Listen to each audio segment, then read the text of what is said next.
da aula de hoje. Continuo gravando aqui, né, para deixar disponível para vocês. A qualquer momento podem ligar o microfone aí, paralisar, tá? Essa segunda parte está prevista, um dos primeiros conteúdos que a gente vê dentro da fertilidade do solo, porque na primeira semana que a gente tem aula prática, a gente já faz algumas análises. Era a única aula que nós temos prática, se não é em sala, é em laboratório, que nós vamos deixar para fazer mais para o final, mas é importante que nós já façamos, já compreendemos o que é a amostragem de solo e como que essa amostragem deve ser feita, tá? Para fins de fertilidade do solo.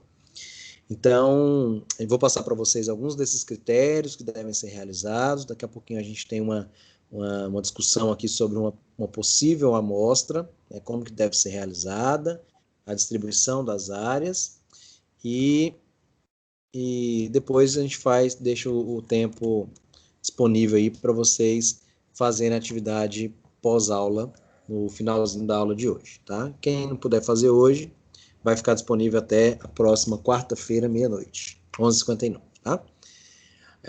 Então, a amostragem de solo, uma pergunta que sempre me fazem, né, alunos da disciplina, alunos que ainda não fizeram a disciplina, é como que deve ser dividida a área.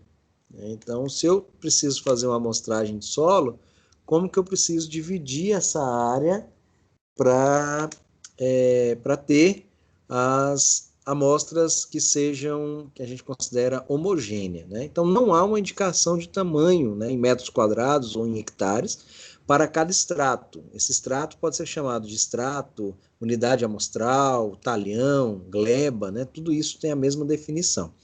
Então, digamos que eu tenho um pivô com 80 hectares. Dentro desse pivô, eu poderia fazer quantas amostras? Depende, né? Depende das caracterizações morfológicas e da diferença de área.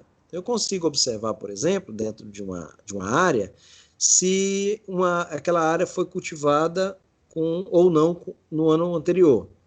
Se foi cultivada, ela foi cultivada com a mesma espécie, a área total. Então, eu tenho uma área de 80 hectares, ela toda foi cultivada com soja? Foi, toda ela foi cultivada com soja. Beleza. Então, eu não tenho diferença de cultura.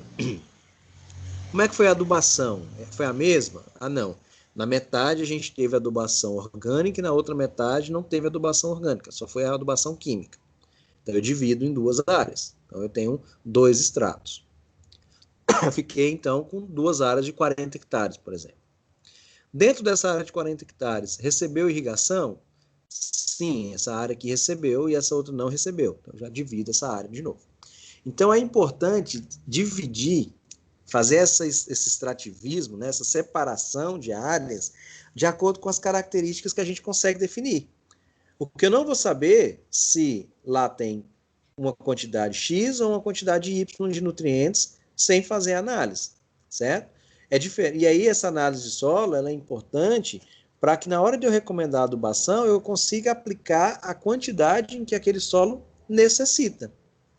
Quando, por exemplo, o Vitor vai fazer uma análise aí tô com anemia, vai lá no médico, o médico pede um exame de sangue para ver se ele está com anemia e o grau de anemia que ele está. Pode tirar o sangue do braço direito, pode tirar sangue do braço esquerdo, pode tirar sangue de trás da orelha, do pé, da mão. O sistema é fechado.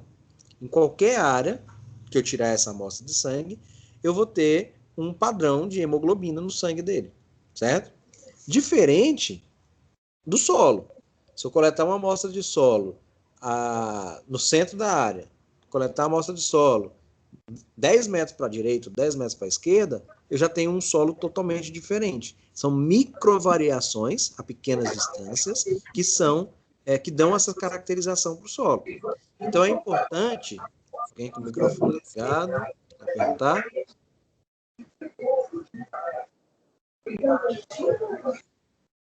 Liguei. Então é importante que na hora que nós formos separar o solo para poder fazer as amostras de solo, eu divido esses solos, essas áreas, em características padronizadas. Dentro da área, é importante que eu tenha... Professor, desculpe interromper, a variedade da planta atrapalha? Sim, também, porque, por exemplo, você fala variedade em termos de Sim, se soja, eu tiver variedade... dois tipos de soja, uma 30, a outra 40. Sim, porque a extração de nutrientes é diferente em determinado entre culturas e dentro da mesma cultura. Lá na frente, no final da disciplina, a gente tem uma aula que chama Marcha da Absorção dos Nutrientes. E eu tenho espécies de arroz, variedades de arroz, por exemplo, que extraem nutrientes de forma diferente. Um extrai mais no início, outro extrai mais no final, um extrai 100 kg de nitrogênio por hectare, outro extrai 120. Sorgo, por exemplo, sorgo granífero e forrageiro extraem quantidades diferentes de nutrientes. Soja também, eu tenho soja que tem um porte mais alto, ela vai extrair muito mais nutrientes porque ela cresce mais, ela tem mais fotoassimilados para produzir folha, né, e tal. Então, dentro da mesma cultura, é importante que eu tenha essa separação nesses grids de amostragem, nessas áreas amostrais.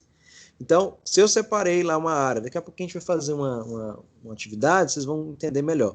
Mas se eu separei uma área lá, era 30 hectares, e aí eu vou separar uma área de 2 hectares, de 10 hectares, uma área de 3 hectares, uma área de 5 hectares, porque dentro de cada área dessa tinha uma cultura diferente, ou mesmo que fosse a mesma cultura, tinha variedades. Por exemplo, se eu tiver área de café, tudo é café, da mesma variedade, mas eu tenho café que está no primeiro ano, que acabei de plantar, e tem café que está no quarto ano e já está produzindo. Então, provavelmente, o solo desses dois ambientes vai estar totalmente diferente, porque um já extraiu mais, já foi adubado mais vezes, o outro foi adubado menos. Daqui a pouquinho a gente chega na atividade e vai ficar claro. Dentro da área amostral, é importante que eu colete amostras representativas da área. Então, quando eu falo, eu vou fazer uma amostragem da área lá do Palmeiras 3, aquela área nossa da faculdade, em frente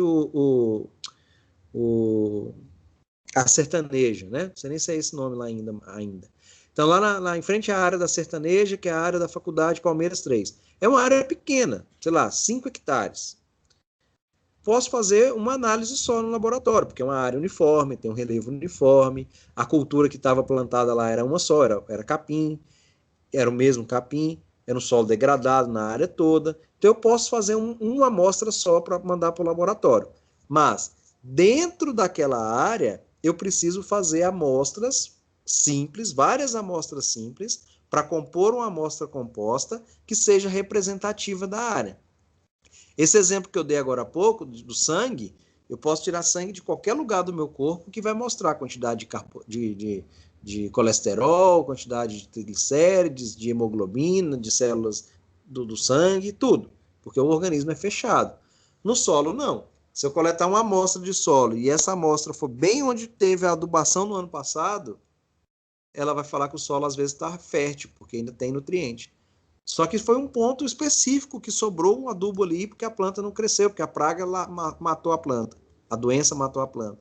Então eu preciso pegar vários pontos amostrais dentro da área, misturar esse solo e dessa mistura de solo tirar uma amostra para mandar para o laboratório. A gente chama de várias amostras simples, e aí pode variar entre 20 e 40 amostras simples por unidade experimental, por gleba ou por talhão. Tá? Profundidade da amostra. Professor, qual que é a profundidade? Depende, né? A gente fala que agrônomo tem que saber falar depende, fazer regra de 3 e ter bom senso para resolver os problemas. E o depende, ele é muito verdadeiro, porque depende da cultura. Por exemplo, ela vai ser definida a profundidade de acordo com a cultura que vai ser implantada, ou que já está na região.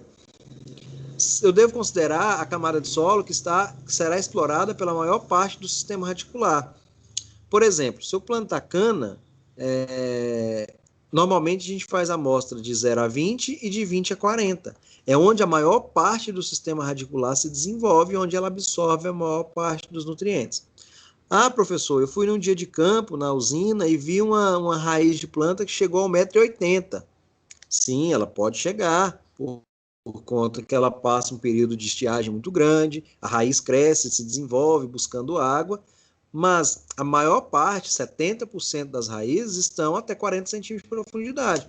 Até porque não adianta eu fazer uma análise de solo a 1,80 m, se depois esse adubo não vai chegar lá. Não tenho como incorporar esse adubo, aplicar esse adubo nessa profundidade, entendeu?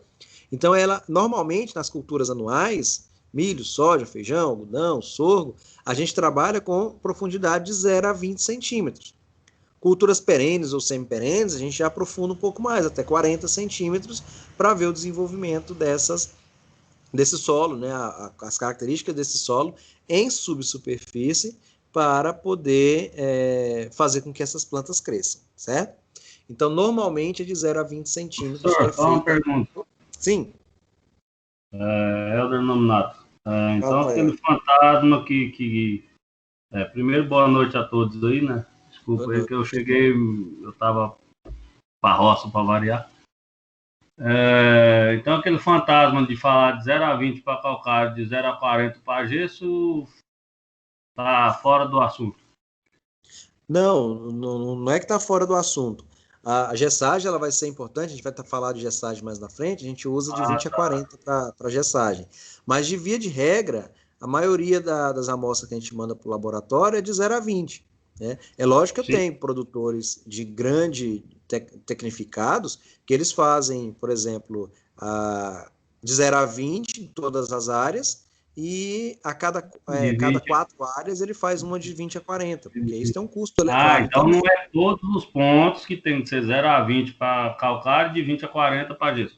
Isso, exatamente. O gesso, como ele é um produto aplicado mais, demora mais tempo, não é todo ano que faz, né? Então ele tem um tempo maior.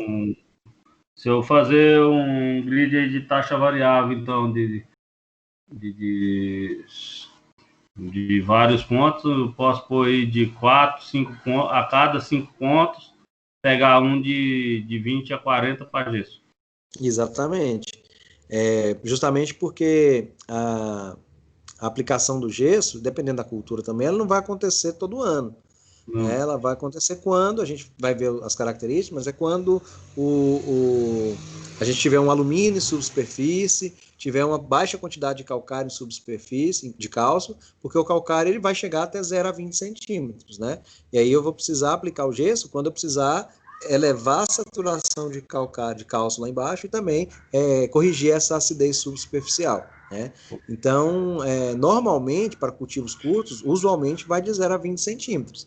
É lógico, se o produtor, se tem um solo que a gente já identifica problemas de crescimento de raízes por conta de acidez subsuperficial, sintomas de deficiência de cálcio, porque a raiz já está naquela zona ali e não consegue desenvolver, aí sim a gente vai indicar essa profundidade um pouco maior. Em sistemas de pesquisa, em trabalhos de pesquisa, a gente vê vários trabalhos que analisam até 1,5 m, 2 metros de profundidade das raízes, mostrando que o nutriente está descendo, está sendo lixiviado, que a partir de tal profundidade a raiz já não alcança e ele vai só descendo, mas para o dia a dia, se a gente, dependendo da cultura, o Helder e demais, dependendo da cultura, o produtor, se você falar para ele fazer uma de 0 a 20, ele já vai pular alto. Né? Produtor que já produz há muito tempo, hortaliças principalmente, porque o ciclo é muito curto, e aí ele não entra com a adubação calculada nunca, né? Pensando em análise, ele é acostumado a aplicar ali, plantou alface, aplicou tantos gramas por metro de 4,14,8. Daqui 40 dias ele colheu, ele joga os mesmos, tanto grama lá e vai produzindo. Então, dependendo da cultura, a gente vai ter uma dificuldade para tentar convencer esse produtor de fazer as análises também. Mas, de qualquer forma, a análise ela é importantíssima para saber o que tem no solo, o que falta e recomendar o ideal. Né? Existem muitas tabelas de recomendação de adubação de acordo com o que tem no solo. Eu consigo ver que o solo está pobre olhando uma planta que está com deficiência. Eu olho lá, a planta está amarela. E aí eu lembro lá das aulas de fisiologia e de fertilidade que o sintoma de amarelecimento das folhas velhas é deficiência de nitrogênio. Mas eu não sei quanto aplicar de nitrogênio, porque eu estou vendo que ela está amarela, mas eu não consigo identificar se ela está muito amarela ou se ela está pouco amarela. Então eu faço uma análise foliar. eu estou vendo que a planta está arroxeando, as folhas velhas. É sintoma de deficiência de fósforo. Mas só de olhar, eu não consigo saber se ela precisa de 100 quilos, de 200 quilos ou de 20 quilos. Então, a análise de solo, nesse caso, vai fornecer informações para que a gente possa pegar as tabelas que já estão prontas, né? E aí existem tabelas de todo jeito, né? A gente usa muito do livro da Embrapas, que é Cerrado, Correção do Solo e Adubação, do Souza e Lobato, que não acha mais para comprar. Que não acha fácil para comprar de jeito nenhum. Não acha mais, não é fácil, não. Já procurei até. Eu peguei aquele que eu comprei, que eu até passei para o senhor, que eu baixei ali. Eu vi a tabela que você mandou do Excel, né? E também eu comprei umas apostilas, aquelas apostilas que eu comprei, não, que eu baixei. Eu falei para o senhor que ver se estava meio lá, equiparados lá os dados. Eu não sei nem se eu mandei para o senhor, só conversei com o senhor sobre o assunto. Só falou. Mas aí amanhã eu mando e o senhor olha também. Outra pergunta, assim, não sei se o senhor já falou sobre o assunto. É uma cultura do pessoal. Ó. Primeiro sempre se aplica calcário, depois o gesso, ou pode aplicar junto, ou um primeiro, um depois? Qual que é o primeiro? O que é o recomendado, claro? Normalmente, a recomendação é aplicar o calcário. A gente vai ter aula lá na aula 4, a gente vai falar só sobre calagem e gessagem. Porque o calcário ele demora mais para reagir. A gente vai entender por que não é qualquer produto que corrige a acidez, né? É um produto que precisa ter o que a gente chama de carbonato de cálcio, o calcário tem. E aí, quando ele entra em contato com a água, ele demora um tempinho para reagir. E aí vem o PRNT do calcário, quanto mais fino o calcário, mais rápido ele reage e tal. Então, ele é mais lento o processo de decomposição dele no solo para que ele faça o efeito. Então, ele é aplicado normalmente rapidinho, e por isso que o pessoal que trabalha muito com plantio direto costuma pedir um calcário bem mais fino devido a eles jogarem mais cedo para ter uma reação mais longa, até o próximo plantio. Isso, e aí como ele demora e no plantio direto você não vai incorporar, eu preciso ter umidade, tem que ter umidade para ele infiltrar, né? Então, normalmente ele aplica, em alguns casos no plantio direto, a gente vai ver o produtor aplicando calcário logo após a colheita da safra anterior. Colheu no ano passado, joga o calcário, tem umidade, esse calcário reage, corrige o solo. Ano que vem ele já entra com a cultura, às vezes aplica um pouco mais de calcário para fornecer cálcio, né, e magnésio, mas a calagem já foi feita no ano anterior. O gesso ele já é 172 vezes mais solúvel. Então, antes de entrar, a gente está falando de solubilidade. O que é uma coisa solúvel? Você pegar um sal de cozinha e o sal grosso, colocar na água e tentar dissolver, o sal de cozinha dissolve mais rápido, porque ele é mais fino. E a lixiviação dele é mais rápido, então. Isso, também. E o gesso, por ele ser, embora em termos de ser fino, ele tem a mesma granulometria, mas é por conta da caracterização química dele. Então ele dissolve muito mais rápido e por isso que ele infiltra e leva os nutrientes lá para baixo. Calcário não, calcário ele vai ficar ali de 0 a 20, se eu não incorporar ele mais profundamente, ele não desce, né? Não é porque todo mundo fala que, assim, a gente escuta muita história, devido a ter um pouco de convívio aí no meio rural, o pessoal fala muito que o gesso ajuda a descer o calcário. Teoricamente, até pode ser que sim, devido à lixiviação do gesso ser mais rápido, tudo que está perto ali pode ser que ele aglomere e leve, não sei se funciona. Isso, exatamente. O gesso, quando a gente aplica no solo, vai ficar bem claro na aula 4. Quando a gente aplica no solo, ele é o sulfato de cálcio.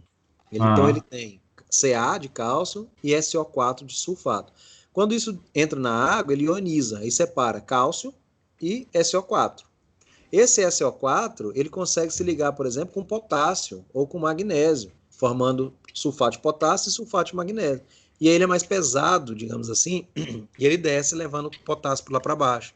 Ele desce levando magnésio. Então, por isso que normalmente o pessoal fala, o gesso ele é um condicionador de solo, ele melhora as características. Ele não corrige a acidez, mas ele leva nutrientes para lá e diminui um pouquinho o problema desse alumínio, que vai estar causando problemas lá embaixo. Principalmente o pessoal que fala. Vai ficar muito tranquilo na aula 4. Ah, não, então tá beleza. Depois eu pergunto mais, então, desculpa. Beleza. Então, pode ir Falou. perguntando. Só que, às vezes, Não, a gente não, vai fala que falando. eu tô adiantando o assunto, fica ruim. Isso. Não, aí fica ruim que daí tira todo o programa da aula, senhor. Desculpa aí. Até mais. Tá tranquilo. Valeu, obrigado. Distribuição dos pontos de coleta. Então, quando eu definir o tamanho da minha área e definir quais vão ser a divisão dos talhões, eu preciso andar na área coletando amostras de forma uniforme. Então, às vezes a gente fala isso do pequeno produtor, né? Ah, vou fazer uma reforma de pastagem. Aí o produtor precisa coletar quantas amostras? Sua área lá é uma área de 10 hectares. Você vai mandar para o laboratório 2, divide uma área de cima da cerca de cima, uma área da cerca de baixo. Dentro de cada área dessa, ele vai andar ali de 20 a 40 pontos. Mas onde? Né? Então, a gente precisa de área que seja representativa. Quando eu dou essa aula no campo, que a gente vai coletar as amostras, é interessante, porque tem aluno que fica embaixo das árvores coletando as amostras. O professor está lá em cima com um grupo e o outro grupo está lá embaixo. E aí o aluno está coletando a amostra embaixo de árvore, e aí embaixo de árvore, por exemplo, na área de pastagem, dependendo do tratorista na hora de jogar o calcário, na hora de jogar a semente, não cai semente embaixo da árvore, porque o cara fica com medo de ter uma caixa de marimbondo lá, uma colmeia de abelha, ele não entra lá com o trator. E aí ele vai pegar uma amostra de solo embaixo de uma árvore dessa, não tem adubo, não tem nutriente naquele solo. Ele fala que o solo está pobre. Então, eu preciso evitar áreas de árvores, não posso pegar áreas embaixo de árvore, eu não posso pegar áreas perto de estrada, não posso pegar perto de carreador, não posso pegar perto de... Por exemplo, se eu tenho uma área que tem risco de uma tubulação de irrigação estourar, vai que ali era uma irrigação, por exemplo, na cultura da cana, uma área irrigada com fertirrigação, com vinhaça, e aquela área ali passava a linha de irrigação e tinha vazamento. Então, provavelmente aquele solo vai estar muito mais fértil do que as outras áreas. Então, evitar áreas que que possam vir a estar contaminadas, evitar áreas que possam estar próximas de estradas, áreas de árvore, próxima à árvore, andar em zigue-zague, né, para poder coletar essas amostras. Da mesma forma que a gente faria uma amostragem de inseto numa lavoura, uma amostragem de doenças numa lavoura, sempre andando em zigue-zague, para que os pontos sejam uniformes e sejam representativos da área, né, porque a gente sabe que tem uma diversidade muito grande de solo em pequenas e médias distâncias. Professor, isso aí está muito amador, né? O produtor vai coletar a sua amostra, mas eu posso dizer que mais de 80% dos nossos produtores são produtores com esse tipo de tecnificação. Ele quer fazer análise de solo, ele vai andar em zigue-zague na área, ele vai coletar e vai mandar para o laboratório. E aí eu tenho os grandes empreendimentos agrícolas que não, que ele tem um técnico agrícola, um engenheiro agrônomo, que vai fazer o que o Helder falou agora há pouco, a questão do grid. Então, vou mandar para vocês na aula da semana que vem, mostrar algumas imagens de grids amostrais. O que o cara faz? Eu tenho uma área de um pivô lá e ele divide aquele grid todo em 4 hectares. É o que as usinas trabalham, 4 a 5 hectares. Então, eu trabalho com todas as áreas de 4 hectares. E ele não trabalha andando em zigue-zague dentro da área, ele coleta um ponto georreferenciado. Então, ele vai lá, prepara esse grid com trabalho de geoprocessamento, com softwares específicos, e depois o cidadão vai lá na caminhonete, vai lá no quadriciclo e coleta a amostra no ponto em que foi marcado no software. Então ele chega lá e coleta, o ponto que eu tenho que coletar é esse. O próximo ponto é daqui 350 metros. Ele anda os 350 metros, porque já gerou um grid de amostragem. E depois que a gente pega os resultados da análise de solo de todos esses pontos e joga no programa, ele dá um mapa de fertilidade, com cores, inclusive. Então, verde quer dizer que o solo está dentro do ideal para potássio, por exemplo, que é de 50 a 80 miligramas por quilo. Vermelho quer dizer que ele está abaixo de 50. Azul quer dizer que ele está acima de 80. Então, ele vai gerar um mapa colorido, com as cores e uma legenda embaixo, e a partir desse mapa de cores e esses resultados da análise de solo, eu faço a recomendação da adubação, jogo na planilha e coloco no GPS do trator georreferenciado e ele vai adubar de acordo com o que realmente apareceu naquela área.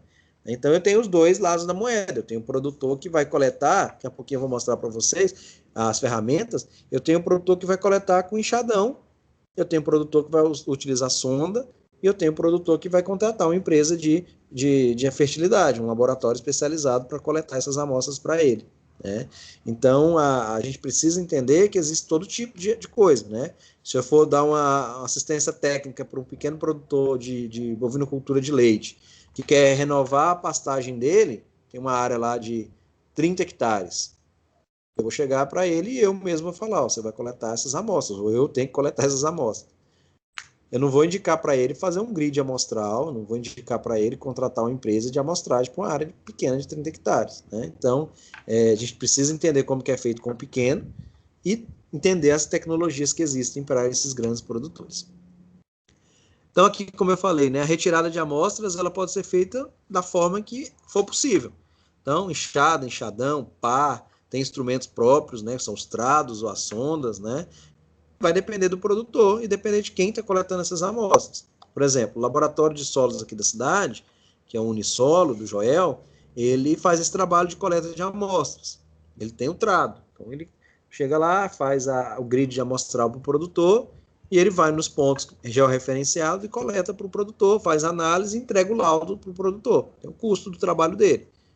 Mas, às vezes, é um produtor, como eu falei, que tem lá uma rocinha de milho que vai plantar esse ano, e ele quer só ver se o que ele está fazendo nos últimos 15 anos é o certo. Aí ele coleta uma amostra de solo do jeito dele e manda para o laboratório.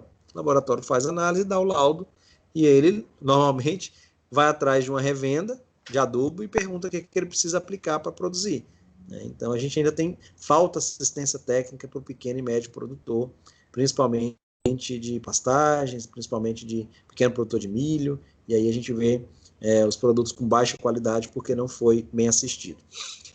Independente do instrumento que o produtor for utilizar, é importante padronizar o volume de solo em cada amostra simples.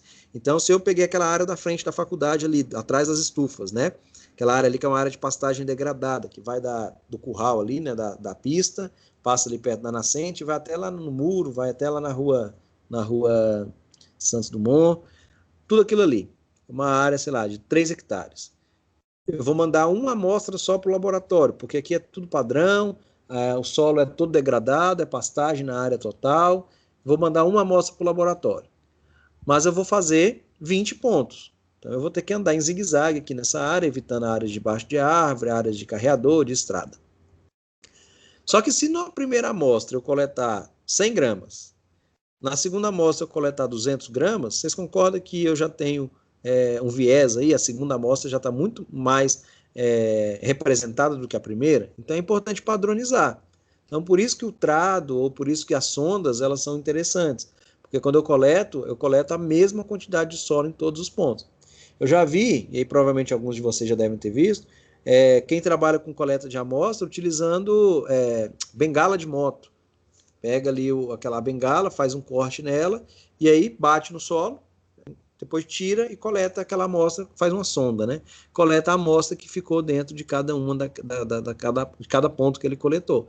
Então ele coletou 50 gramas de cada ponto, no final aí em 20 pontos, ele vai ter 1 quilo de solo. Misturo isso daí e mando para o laboratório. Se eu coletar 200 gramas em cada ponto, no final eu vou ter 4 quilos de solo. Não preciso mandar 4 quilos de solo para o laboratório. Então eu vou ter que mexer esse solo, homogeneizar esse solo, tirar uma amostra e mandar. 500 gramas é suficiente. Olha a importância da fertilidade, da amostragem de solo. Quando a gente vai fazer, por exemplo, o exame do Covid, teste rápido, você fura a pontinha do dedo e uma gotinha de sangue faz o exame, né?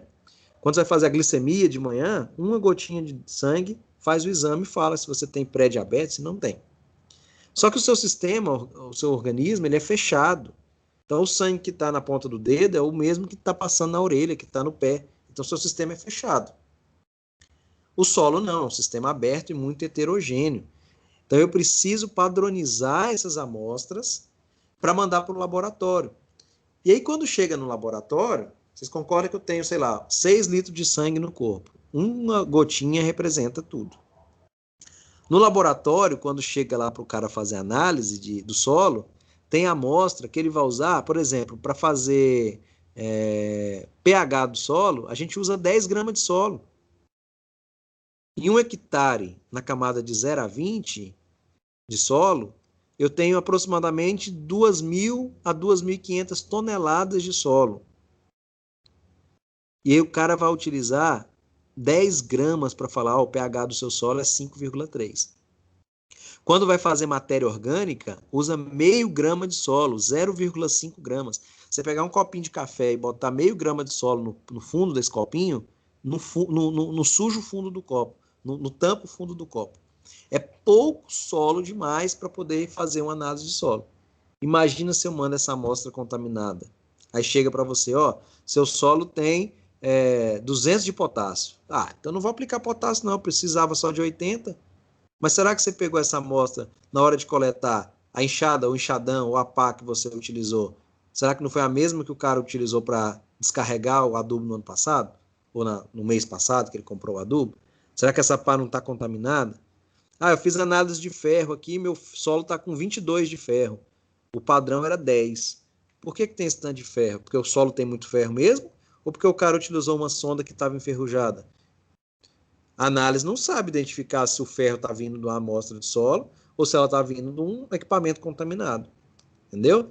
Então, vou utilizar esse saquinho aqui para mandar a amostra para o laboratório. Mas que saquinho é esse? É um saquinho que você comprou calcário lá na natureza viva? E aí você tinha esse saquinho e colocou? Então é importante demais que tudo que você for utilizar para coletar essas amostras, além da padronização, é utilizar equipamentos limpos, porque se tiver contaminação, o laboratorista não consegue corrigir de jeito nenhum. Não consegue trocar a amostra de jeito nenhum. A amostra que você mandou é a amostra que vai ser analisada. Então olha aqui, ó. Essas ferramentas são as mais utilizadas, né? Então tem ali trado de rosca, que o cara vai enroscando no solo ali até a profundidade, depois tira esse trado, esse primeiro aqui. Todo o solo que ficou aderido, vou colocando dentro do balde, vou para outro ponto, quando terminei, todo o solo que tiver aqui, eu homogenizo, pego uma alíquota, 500 gramas mais ou menos, e mando para o laboratório. Posso usar o trado calador, posso usar o trado tipo caneca, o trado holandês, trado de corte, o trado fatiador. Cada um deles vai vir um formato. Ó, esse aqui, ó, é como se fosse uma sonda, ele vem um cilindro de solo, esses dois, ó, 2 cilindros. Esses 3 aqui, ele tira uma fatia, eu descarto as 2 externas e utilizo a fatia central. Todos eles eu homogenizo e mando para o laboratório. Não tem, professor, não tem trado, não tenho pá de corte, o que eu tenho aqui é um enxadão. Utilizo um enxadão, mas lava esse enxadão bem lavado, evita contaminar as amostras, porque ele pode estar contaminado. É uma pá que eu vou utilizar, que é uma sonda. O cara faz isso aqui com a bengala de moto, né? Pega um pedaço de um cilindro aqui e utiliza para poder coletar a amostra. Esse aqui é um trado muito utilizado também, a gente tem na faculdade desse daqui, ó, né? Que é o trado holandês. Então a gente enrosca no solo até a profundidade, levanta esse trado, o solo que tiver dentro desse espaço aqui a gente tira. Então tem trado tipo de caneca, que a gente vai... Tem vários trados. A opção não falta para coletar a amostra. Das mais simples às mais sofisticadas. Então, para a gente finalizar essa parte e a gente fazer uma atividade, já deixar disponível a pós-aula, para a gente concluir, eu tenho que a amostra composta ela precisa ser representativa do volume total de solo. Então, se eu vou mandar para o laboratório uma amostra, essa amostra ela precisa representar toda a minha área. Né? Eu não vou coletar as amostras lá embaixo não, porque lá está muito longe, eu vou coletar só aqui em cima. Mas lá embaixo, será que não tem um risco de lá ser uma área mais fértil? Porque quando tem processo de erosão, não é para lá que vai os nutrientes, quando tem enxurrada? Então, tudo isso é importante. Eu preciso representar toda a área quando eu mando para o laboratório. Nenhuma alteração pode ter acontecido na amostra antes da análise. Então, se eu não posso usar um saco contaminado, não posso usar um enxadão contaminado, eu não posso deixar criar fungo lá dentro daquela amostra. Eu coletei a amostra, amarrei o saquinho e mandei para o laboratório. Chegou no laboratório, a primeira coisa que eles vão fazer é secar. Então, a terra fina que é analisada, acho que a gente chama de terra fina seca ao ar. Ele seca a amostra, depois peneira numa peneira de 2 milímetros. Por que na peneira de 2 milímetros? Tudo que for maior de 2 milímetros não é importante para a gente na fertilidade. Lembra da primeira parte da aula? Eu quero areia, silt e argila. Não quero saber de calhau, de cascalho, de matacão, isso aí tudo é descartado. Então, as amostras, elas precisam ser representativas para poder dar um resultado e eu poder falar, ó, ali você pode aplicar 200 kg de calcário. Não, lá na outra área você vai ter que aplicar 1.200 kg, porque lá está muito ruim o solo. Então, isso tudo vai ser importante na hora de recomendar essa adubação, certo? Essa atividade aqui é a última, antes de encerrar e deixar disponível para vocês.